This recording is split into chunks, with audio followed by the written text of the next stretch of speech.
First ever factory outlet Mukunda jewellers ఇప్పుడు చందానగర్ లో April 19th గొప్ప ప్రారంభం. అందరికీ నమస్కారం. Welcome back to IT media. నేను మీ ఝాన్సీ. ఇన్ఫర్టిలిటీ సమస్యలు ఉన్నప్పుడు చాలామంది చాలా అప్రోచెస్ చేస్తూ ఉంటారు. ఐవీఎఫ్లని, ఐయుఐలని చేస్తూ ఉంటారు. అండ్ ఇప్పుడు కొత్తగా వినిపిస్తుంది ఏంటంటే ఓవం ఫ్రీజింగ్, అలాగే స్పర్మ్ ఫ్రీజ్ చేయడం. ఈ ప్రాసెస్ అంతా కూడా రకరకాల ప్రాసెస్లు అయితే మనకు కనిపిస్తూ ఉన్నాయి. అంతవరకు వెళ్లకుండా ఏదైనా ఆల్టర్నేట్స్ ఉన్నాయా మన ఆయుర్వేద వైద్యంలో? దీనికి ఏదన్నా సజెషన్స్ ఉన్నాయా? ఈరోజు తెలుసుకుందాం. ప్రస్తుతం అంతా ఉన్నారు బృహత్ ఆయుర్వేద హాస్పిటల్ నుంచి జనరల్ ఫిజిషియన్ డాక్టర్ లక్ష్మి గారు. నమస్తే మ్యామ్. నమస్తే అమ్మా. మ్యామ్, వింటుంటేనే కొంచెం కొంచెం ఆడ్గా అనిపిస్తుంది, కొంచెం కొత్తగా అనిపిస్తుంది. అసలు ఇది వర్కౌట్ అవుతుందా అనిపిస్తుంది.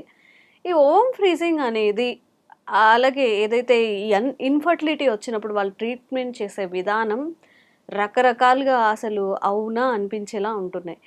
అక్కడి వరకు వెళ్ళకుండా మీరు ఏదైనా సజెషన్స్ ఇస్తారా ఆ కపుల్కి? యాక్చువల్లీ మనకి ఇప్పుడు ప్రతి ఒక్కళ్ళు ఏంటంటే ఒక స్టేటస్ కావాలి. ఎంత సంపాదించినా దానికి సాటిస్ఫాక్షన్ లేదు. సో ఇంతకుముందు కార్ అంటే లగ్జరీ ఉండేది, ఇప్పుడు కార్ నీడ్ అయిపోయింది.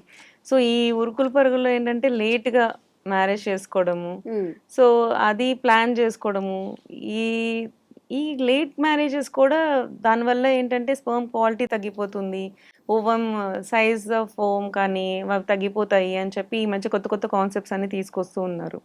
జనరల్గా మనం ఆలోచిద్దాము, అవి ఈ కాన్సెప్ట్స్ గురించి పక్కన పెట్టేసేసి మన అమ్మమ్మల కాలంలో when we don't have any contraceptive things, అప్పట్లో 60 ఏళ్ళ వాళ్ళు కూడా కనేవాళ్ళు. సో అమ్మమ్మ తల్లి కూతురు ఇద్దరు ఒకటే టైప్ లో ఒకటే టైంలో ప్రెగ్నెంట్ అయ్యి ఉండేవాళ్ళు. డెలివరీ టైమ్స్ కి చూసే ఉండేవాళ్ళం కదా పాతకాల మూవీస్ లో. మనకి ఇవన్నీ తగులుతుంటాయి. మరి నిజంగానే స్పర్మ్ క్వాలిటీ తగ్గిపోతున్నా, లేకపోతే ఓవం ఒక క్వాలిటీ తగ్గిపోతూ ఉన్నా, మరి ఆ టైంలో ఆ ఏజ్ వచ్చిన వాళ్ళకి ఎలా ఉంటున్నారు, మరి అప్పుడు కూడా ఎలా కన్సీవ్ అవుతున్నారు? It is mostly depends upon the food habit and lifestyle you are having. So ప్రతి ఒక్కళ్ళు ఈ ఓవం ఫ్రీజింగ్ అనేది it's not a small thing, it's easy method ఏం కాదు అది కూడా.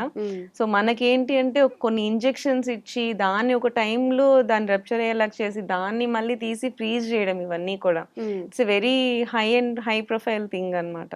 సో అంతవరకు రానిచ్చుకోవద్దు. సో మనం ఏంటి అంటే ఎర్లీ ఏజ్ ఆఫ్ మ్యారేజ్ అంటే మరీ 18 yearsకి చేసుకోమనట్లేదు, కానీ మనకి ఎప్పటికీ సాటిస్ఫాక్షన్ రాదు, ఎంత సంపాదించినా సాటిస్ఫాక్షన్ రాదు. సో ఒక స్టేజ్ వరకు చూసుకొని మనకి ఇది చాలు అనుకున్నప్పుడు, ఇంతవరకు చాలు అనుకుని ఒక దగ్గర సాటిస్ఫై అయిపోయి then you go for marriage and all. So అంత మరీ లేట్ చేయకండి. సో క్వాలిటీ ఏమి తగ్గదు జనరల్గా చెప్పాలంటే. When you go through a good life style, మీకు క్వాలిటీ ఆఫ్ ఓవం కానీ క్వాలిటీ ఆఫ్ స్పర్మ్ కానీ ఏమీ తగ్గదు. ఎందుకంటే 60 yearsకి కూడా ఈవెన్ పెద్దవాళ్ళు మామూలు మగవాళ్ళు కూడా 7 పెళ్ళిళ్ళు 8 పెళ్ళిళ్ళు అలా కూడా చేసుకునేవాళ్ళు. ఏజ్ వచ్చినా కూడా పెళ్లి చేసుకునేవాళ్ళు. స్టిల్ వాళ్ళకు కూడా పిల్లలు ఉండేవాళ్ళు. సో అంత క్వాలిటీ ఆఫ్ స్పర్మ్ కూడా తగ్గిపోదు జనరల్ గా మనం చెప్పాలి అంటే. ఏజ్ తో మనకి ఏదైనా ప్రాబ్లమ్స్ ఉంటే ఎర్లీ వాళ్ళకి కూడా ప్రాబ్లమ్స్ వచ్చే అవకాశాలు ఉంటాయి, ఎర్లీ ఏజ్ లో కూడా. సో ప్రాబ్లమ్స్ ఉన్న వాళ్ళు చూసుకొని దాన్ని బట్టి ఏమైనా చేసుకోండి, కానీ ఇది హై ప్రొఫైల్ థింగ్ అందరికీ అవసరం లేదు. మ్యామ్, జనరల్ గా ఇంతకు ముందు మ్యారేజ్ ఏజ్ అనేది 18 or 19, టీనేజ్ దాటిన తర్వాత అమ్మాయిలకి 21, 22 అబ్బాయిలని చెప్పేవాళ్ళు. అసలు ఇప్పుడున్న ఫుడ్ హ్యాబిట్స్ని బట్టి, ఇప్పుడున్న వాతావరణం చేంజెస్, ఈ ఎన్విరాన్మెంట్ ఇష్యూస్, వీటన్నిటిని బట్టి కరెక్ట్ ఏజ్ ఏంటి? అసలు నిజంగా పెళ్లి చేసుకొని ఎలాంటి ఐవీఎఫ్లు, ఐయుఐలు లేకుండా హెల్దీ బేబీస్ని, అంటే ఆరోగ్యంగా ఉండే పిల్లల్ని కనాలి అంటే ఏ ఏజ్లో మ్యారేజ్ చేసుకోవాలి? అంటే ఎర్లీ మ్యారేజెస్ ఒక్కటే దీనికి ప్రాబ్లం అవుతుందా అనేది చాలామంది డౌట్.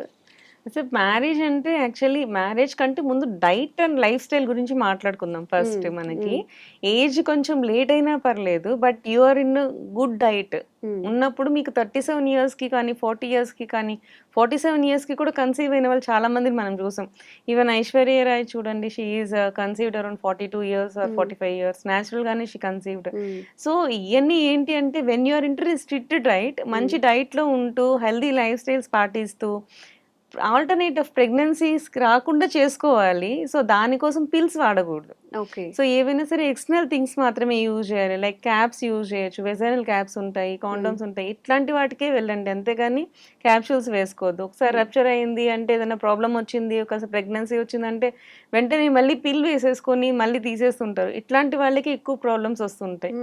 అంటే మనకి కన్సెప్షన్ అవ్వకుండా, కన్సెప్షన్ అయిపోయాక పోయేలాగా పోస్ట్ కాయిటల్ పిల్స్ అని ఉంటాయి అన్నమాట. ఓకే. సో అవి వాడుతూ ఉంటారు. సో అవి వాడినప్పుడు చాలా ప్రాబ్లమ్స్ వస్తాయి, హార్మోనల్ ఇష్యూస్ వస్తూ ఉంటాయి. సో వీళ్ళకి ఏంటంటే ఈ ఈస్ట్రోజన్ లెవెల్స్ మనకి తేడాలు వచ్చేస్తూ ఉంటాయి. దీని ద్వారా పీసీఓస్ వస్తుంటాయి. దాని తర్వాత ఓవం క్వాలిటీ తగ్గిపోతూ ఉంటుంది, నెంబర్ ఆఫ్ ఓవమ్స్ కూడా తగ్గిపోతుంటాయి. ఇట్లాంటివన్నీ జరుగుతూ ఉంటాయి.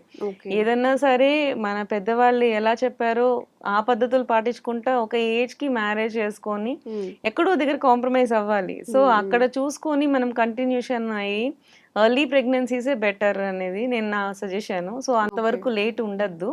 లేట్ ఉన్నా సరే మీరు హెల్దీ లైఫ్ స్టైల్ ని ఉండండి, జంక్స్ కి వెళ్ళద్దు. Food habit, exercise and everything మీరు కానీ హెల్దీగా ఉంటే మీరు 42, 45, 47 ఇయర్స్ వచ్చినా కానీ చక్కగా మీరు పిల్లల్ని కనొచ్చు. ఎందుకంటే హెల్దీ బేబీస్ ని కూడా కనొచ్చు. మనం వినే ఉంటాం Vivekananda Swami, he's 14th son of his mother అని. సో అప్పట్లో 9th సన్, 14th సన్, పెద్ద పెద్ద వాళ్ళందరూ కూడా he's not the first son of or first son or first baby of her mother అని. సో లేట్ ఏజ్ తో కూడా పిల్లలు బ్రెయిన్ తక్కువగా ఉంటారు, ఆటిజం బేబీస్ వస్తారు, ఇట్లాంటివి ఏమీ అపోహలు ఏం పెట్టుకోవద్దు. When you are into a good lifestyle ఖచ్చితంగా మీకు ఎంత ఏజ్ లో చేసుకున్నా కానీ బేబీస్ మీకు హెల్దీగానే ఉంటారు. దానికి అంత మనం ప్రికర్సర్గా చూసుకోవాల్సిన అవసరం ఏం లేదు. ఓకే మ్యామ్, మరి ఇంతకు ముందు మీరు అన్నట్టుగా ఎవరికి అలాంటి ప్రాబ్లమ్స్, ఇష్యూస్ ఏమీ రాలేదు. బట్ ఒకవేళ వస్తే ఆయుర్వేదంలో ఈ ఐవీఎఫ్లు కానీ ఐయుఐలు కానీ ఇప్పుడు ఎలా అయితే చేస్తున్నారో ఆయుర్వేదంలో అలాంటివి ఏవైనా ట్రీట్మెంట్స్ ఉన్నాయా? మనకి యాక్చువల్గా ట్రీట్మెంట్స్ మనకి అన్ని మెడిసిన్స్ పరంగానే ఉంటాయి. ఇంటర్నల్ ఇచ్చేటప్పుడు మనము ఉత్తరవస్తి చేస్తాం జనరల్గా. యూట్రస్లో కూడా మనకి ఆయిల్స్ ఎక్కిస్తూ ఉంటాం, ట్యూబల్ బ్లాక్స్ కానీ పార్షియల్ ట్యూబల్ బ్లాక్స్ అవన్నీ క్లియర్ చేయడానికి మనం ఉత్తరవస్తి చేస్తాం అనమాట. యూట్రస్ కానీ స్పెషల్ థింగ్స్, స్పెషల్ ఆయిల్స్ అనేది ఉంటాయి, అవి ఎక్కిస్తాం అది క్లియర్ అవ్వడానికి. ఓవరీ స్టిమ్యులేట్ చేసేవి ప్రొసీజర్స్ కూడా మనకు ఉంటాయి. మెడిసిన్స్ కూడా ఉన్నాయి అన్నమాట. మనకి ఇవన్నీ ఇచ్చుకుంటూ మనం తగ్గించుకోవచ్చు. పిచ్చు ధారణ చేస్తాం మనం అన్నమాట. ఒక స్పెషల్ ఆయిల్స్ ఉంటాయి, ఘృతాలు ఉంటాయి, దాంట్లో మనము ఈ కాటన్ బాల్ ని పెట్టుకొని మనం అది వెజైనాలో పెట్టుకుంటే ఒక టైంకి అది స్టిమ్యులస్ చేస్తుంది, ఓవరీ రిలీజ్ అయ్యేలాగా. సో మనకి ఏంటంటే తీసి ఫ్రీజ్ చేసి మళ్ళీ చేసే ప్రాసెసెస్ లేవు, కానీ మన బాడీతోనే అంటే లోపల నుంచే మనకి అది హెల్దీగా చేసుకునేలాగా చేస్తాయి. సో మనం ప్రొసీజర్ ఎప్పుడు న్యాచురల్ వేలోనే ఉంటుంది ఆయుర్వేదం అంతా సరే. ఈవెన్ స్పర్మ్ కి కూడా మనకి శుక్ర శృతికర భావాలు ఉంటాయి, శుక్ర ఉద్రికర ఉంటాయి, శృతికర ఉంటాయి, రెండు చేసేవి కూడా ఉంటాయి.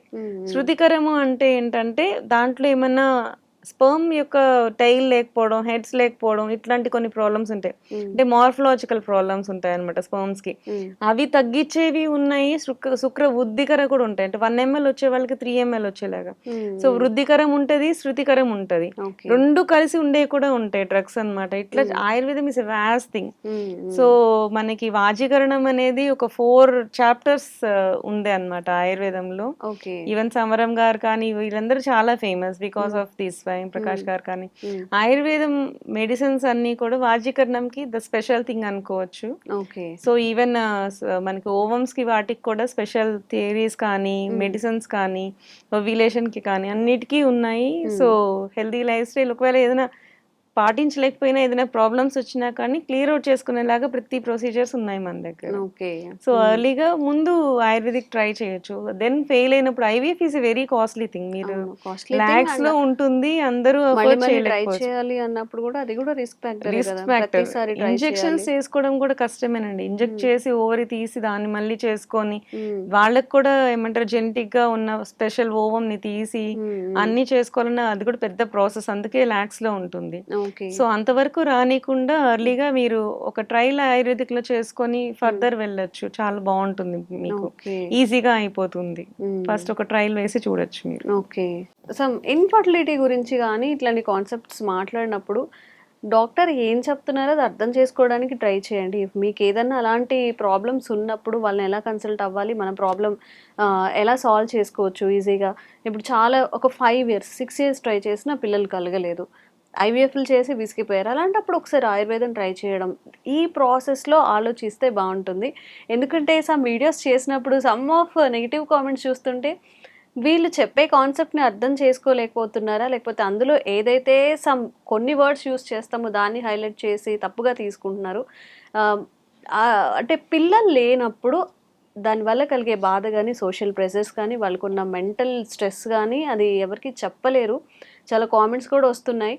నెగిటివ్ కామెంట్స్ ఎలా వస్తున్నాయో దానికి ఎక్కువగా పాజిటివ్ కామెంట్స్ కూడా వస్తున్నాయి. బట్ మీకు ఇలాంటి సమస్యలు ఉన్నప్పుడు శరీరానికి ఎక్కువ స్ట్రెస్ చేయకుండా ఆయుర్వేదాన్ని ట్రై చేయడం అనేది ఒక మంచి ఆప్షన్గా కనిపిస్తుంది. Thank you ma'am, thank you so much.